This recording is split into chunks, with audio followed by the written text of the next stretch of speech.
Nos encontramos con el profesor José Francisco Mendoza, experto en finanzas públicas. Vamos a hacer algunas preguntas sobre reglas fiscales.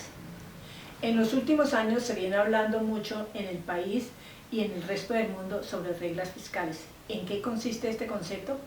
Podríamos decir que las reglas fiscales son normas orientadas a lograr la disciplina fiscal por parte de los gobiernos, lo que implica restarle discrecionalidad en cuanto a la fijación del monto del gasto público y del endeudamiento. Tengo entendido que las reglas fiscales se aplican tanto a nivel nacional como a nivel territorial. ¿Puede usted presentarnos un resumen sobre las mismas? Colombia no ha sido ajena a este fenómeno. De hecho, en 1993, aunque no rotulada de esta manera como regla fiscal, se expidió la ley 358 que le puso límite al endeudamiento territorial. Esto es, a los departamentos, distritos y municipios. ¿Qué indica la regla fiscal sobre endeudamiento territorial? La regla fiscal sobre endeudamiento territorial señala que el monto de este no podrá superar el valor de sus ingresos corrientes anuales. De allí surge el indicador saldo de la deuda a ingresos corrientes, que no podrá ser superior al 100%. Pero las entidades a su vez tienen que demostrar que tienen capacidad de pago, y esta se mide como la relación de intereses ahorro operacional, entendido el ahorro operacional como la diferencia entre los ingresos corrientes y los gastos corrientes del año inmediatamente anterior. Este indicador no debe superar el 60%. Posteriormente se expidió la ley 617 que limitó el gasto público de funcionamiento territorial. En cuanto a los gastos territoriales, las administraciones centrales de departamentos, distritos y municipios, sus gastos están limitados a un porcentaje de sus ingresos corrientes de libre destinación. En el caso de las asambleas, dependerá del número de diputados de la categoría del respectivo departamento y del número de meses de reuniones ordinarias y extraordinarias.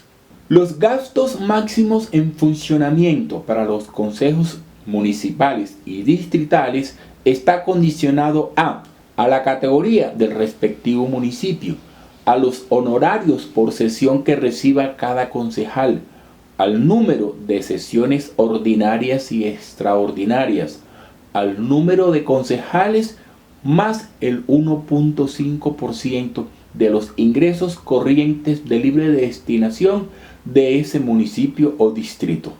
Para el caso de las personerías de categoría especial a tercera, sus gastos de funcionamiento están limitados a un porcentaje de los ingresos corrientes de libre destinación del municipio, y las de cuarta a sexta categoría a un valor expresado en salarios mínimos legales mensuales. Los gastos de funcionamiento de las contralorías departamentales están limitados a un porcentaje de los ingresos corrientes de libre destinación del departamento, más lo que logren recaudar por cuota de fiscalización. Y en el caso de las contralorías territoriales, sus gastos de funcionamiento se incrementarán de un año al otro en el porcentaje que resulte mayor de comparar los cálculos de la inflación hechos por el DANE o la proyectada por el respectivo municipio.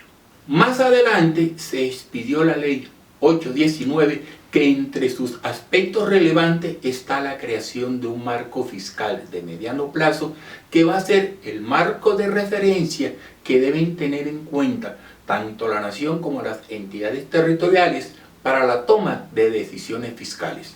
Igualmente, el Acto Legislativo 03 de 2011 se le considera como una regla fiscal. Este acto legislativo creó el principio presupuestal de estabilidad y sostenibilidad fiscal. Para el nivel nacional se expidió la ley 1473, que creó una regla fiscal con el carácter de vinculante, con el carácter de obligatoria para el nivel nacional. ¿Qué planteaba la anterior regla fiscal que regía para el nivel nacional? Esta ley determinó que el gasto estructural no podría superar al ingreso estructural en un monto que excediera una meta de balance fiscal estructural establecido. Suena un poco complicado, ¿no? Pero visto de otra manera, lo que quiso decir la ley, que el déficit estructural del gobierno nacional no podría superar una determinada meta, y esta meta se estableció en el 1% del Producto Interno Bruto a partir del año 2022. ¿Cómo se debía calcular el déficit fiscal estructural? Restando de los ingresos estructurales los gastos igualmente estructurales. Entendido como los ingresos estructurales, los ingresos totales del gobierno restando ciertas partidas. De la misma manera se debía proceder con los gastos estructurales. ¿Qué nos puede decir de la nueva regla fiscal que rige para el nivel nacional y cuál es su propósito? A partir del año 2021, el mundo empezó a sentir los rigores de una pandemia provocada por el COVID, lo que generó problemas económicos y también financieros en todas partes del mundo y obviamente en Colombia. Esto llevó que la aplicación de la regla fiscal se aplazara y posteriormente se expidiera otra ley de regla fiscal. La nueva ley de responsabilidad fiscal aplicable al gobierno nacional persigue estos tres grandes propósitos: garantizar la sostenibilidad de las finanzas públicas, evitar que el sobreendeudamiento público ponga en riesgo la estabilidad macroeconómica del país, y tercero, generar confianza en los mercados financieros internacionales. La regla fiscal actualmente vigente para el nivel nacional señala que la deuda neta de este nivel deberá estar alrededor del 55% del Producto Interno Bruto, que es lo que se llama ancla de deuda, y que en ningún caso deberá superar el 71% de este Producto Interno Bruto, porque siendo así se generarán consecuencias indeseables, más bien catastróficas para la economía nacional. Pero independientemente del monto de la deuda neta, el gobierno nacional debe generar una especie de ahorro que se denomina para estos efectos balance primario neto estructural. De esta manera, si la relación saldo de la deuda a Producto Interno Bruto es igual o superior al 71%, se deberá generar un balance primario neto estructural igual o superior al 1.8 del Producto Interno Bruto. Pero si esta relación es menor, se deberá aplicar una fórmula para hallar dicho porcentaje. Esa fórmula es la siguiente: 0,2% más 0,1, que multiplica la relación del saldo de la deuda neta del año anterior menos el 55%. Este valor debe dar un porcentaje equivalente a 1.7% o menos. Expliquemos esto a través de un ejemplo.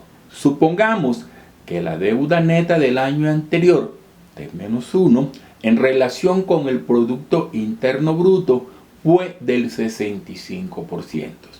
Entonces, en términos porcentuales, ¿de cuánto debe ser el balance primario neto estructural en relación con el Producto Interno Bruto para el presente año, o sea, año T? Reemplacemos en la fórmula la relación porcentual deuda neta del año anterior a Producto Interno Bruto por 65. Desarrollando la respectiva ecuación, obtendremos que 1.2% del Producto Interno Bruto será el valor del balance primario neto estructural que hará sostenible la deuda en el tiempo. La deuda neta del gobierno nacional es la diferencia entre la deuda bruta menos los activos financieros. ¿Cómo se calcula el balance primario neto estructural? El balance primario neto estructural se obtiene restando de los ingresos totales, los gastos totales, más otras partidas, tal como tendremos la oportunidad de señalar enseguida. Si de los ingresos totales se restan los gastos totales, se obtiene el balance fiscal total. Pero habrá que tener en cuenta que dentro de los ingresos totales no se incluyen los recursos provenientes del crédito, las utilidades del Banco de la República, como tampoco los recursos provenientes de capitalizaciones y de privatizaciones. Y dentro de los gastos totales no se incluyen aquellos destinados a servir la deuda pública. Si del balance fiscal total se suman los intereses, se obtiene el balance primario. Si del balance primario se restan los rendimientos financieros, se obtiene entonces el balance primario neto. Y de este valor habrá que descontar las transacciones por única vez, los recursos provenientes del ciclo petrolero, los recursos provenientes del ciclo económico, y así obtenemos el balance primario neto estructural. ¿Qué son las transacciones por única vez? Las transacciones por única vez se refieren al valor neto de ingresos y de gastos que no se reciben de manera permanente ni tampoco se realizan con esta misma periodicidad. ¿Cómo se calculan los ingresos por los ciclos petroleros y económicos?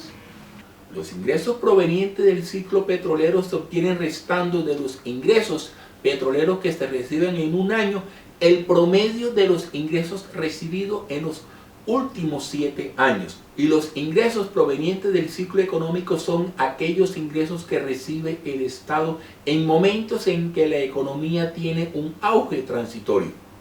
No obstante lo dicho, en que si la deuda pública neta del nivel nacional supera el 71% del Producto Interno Bruto, se debe generar un superávit primario igual o superior al 1.8%, o que si es inferior a este porcentaje se deberá entonces aplicar una fórmula cuyo resultado será un porcentaje inferior al 1.7%, se ha planteado o se planteó más bien un periodo de transición en el cual el superávit primario neto ha debido corresponder o deberá corresponder a los siguientes porcentajes.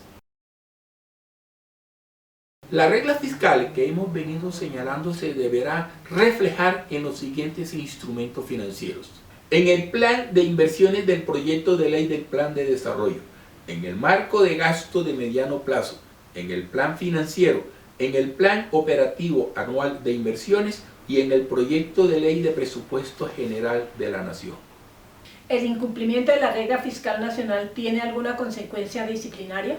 La ley ha considerado como falta disciplinaria gravísima el incumplimiento injustificado de la regla fiscal para el nivel nacional. Recapitulando, en las entidades territoriales, el monto máximo del endeudamiento de los departamentos, distritos y municipios no podrá ser superior al valor de sus ingresos corrientes anuales. De allí el indicador saldo de la deuda a ingresos corrientes, que debe ser igual o menor a 1 o menor al 100% si se expresa en términos porcentuales.